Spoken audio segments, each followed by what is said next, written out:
In 1998, I got a new teaching job in a new town. To save money, I moved into a small house that was for rent. My roommate, Claire, was nice enough and the two of us got along easily. I moved in and found my room. While unpacking, I came across an old frame photograph. 3 men, dressed as hospital orderlies, were sitting together in the living room of the house. These 3 men had once lived in the house I was now renting with Claire. I didn't want to throw away the photograph. It didn't seem right, but I didn't want to keep it either. I chose to hang the picture up in the living room as decoration and a reminder of the friendship that once bloomed in the house. On the first night, I was awakened by Claire stumbling around in the dark in my bedroom. Flipping on the lights, I saw Claire and realized that she was sleepwalking. I called her name and finally woke Claire up, and she, confused by what had happened, apologized and told me she had never sleepwalked before. Claire was shaken. She then went on to explain that she was having a vivid and bizarre dream. In her dream, she was in a hospital and a woman, a patient, was holding her hand and leading her down the hallway as if the woman wanted Claire to see something. The next morning, I went for a jog and spied an abandoned building a few blocks away from my house. The building was massive, the windows broken and the doors chained. There were no signs on the outside of the building, but by all outward appearances, it looked like a hospital. I was staring at the building, as if in a trance, when I noticed that there was something, or someone, looking back at me from the 5th floor window. As soon as I made eye contact, it disappeared. The whole area, the building, and the quiet creeped me out. I ran for home. That night, Claire and I sat down together to watch a movie, drink some wine, and talk. When I brought up my crazy ex-boyfriend, Claire laughed a little. She remarked that my ex sounded like her during her wilder days. She went on to tell me that she had a mental breakdown a few years ago and that she was on medication, but she was better now and it was all behind her. Her story sent a chill up my spine. I barely knew her, and now I learn about this. Later, when I went to bed, I heard a crash outside my window. I threw back the curtain and saw Claire walking off the porch, breaking a flower pot as she moved.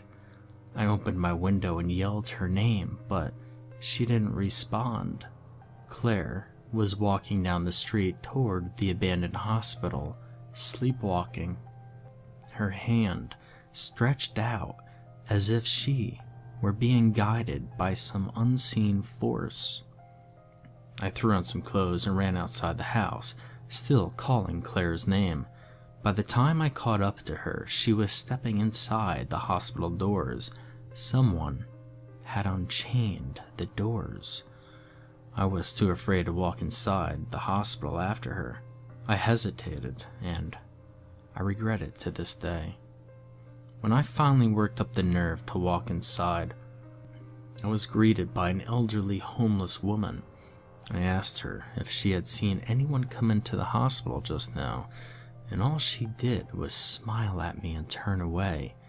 I panicked and stepped back outside. The foreboding feeling was overwhelming. I looked up at the hospital and saw Claire hanging out of a window on the 5th floor. I yelled her name, but I couldn't get her attention. I'll never forget the look on her face. Pure terror. Claire kept leaning out of the window and looking back into the hospital as if she was afraid of someone or something.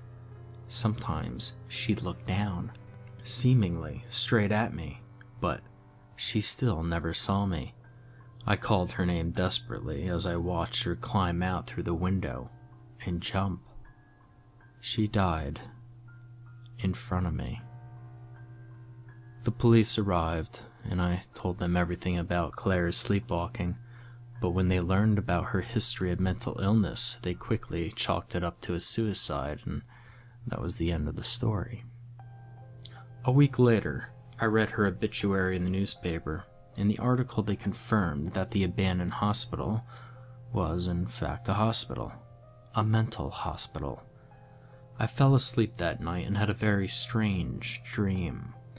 I was walking down the hall of a hospital, a woman in a hospital gown holding my hand.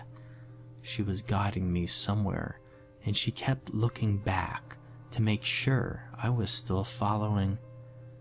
The snapping of fingers and a man's voice startled me awake. I had been dreaming. I had been sleepwalking. I had walked the 4 blocks from my house to the street of the abandoned hospital. A man had almost hit me with his car. If he hadn't woken me up, I'm not sure what would have happened. The idea of sleep was now terrifying. So much had happened in such little time.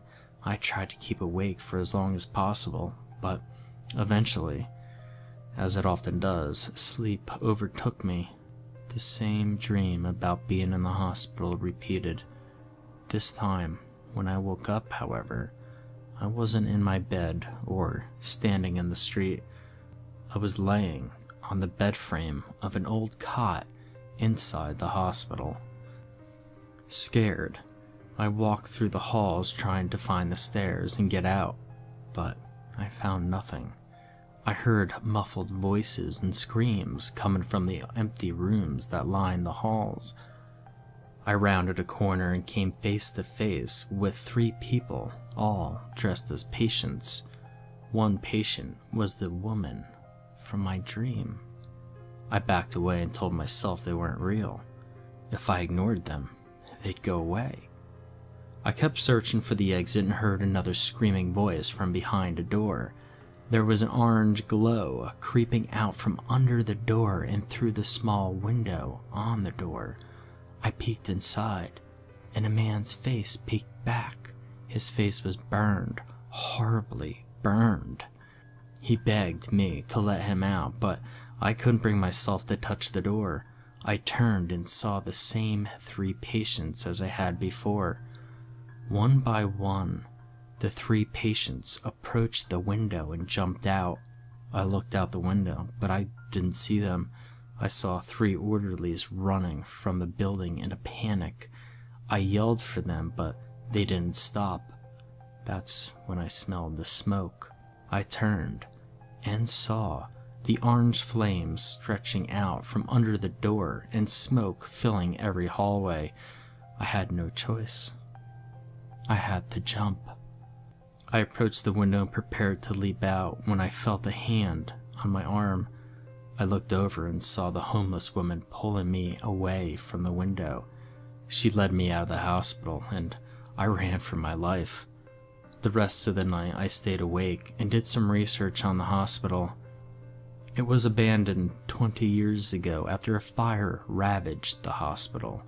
The orderlies all fled from the building and left their patients behind to burn alive. I moved out of the house the next morning and back in with my parents. I haven't sleepwalked since.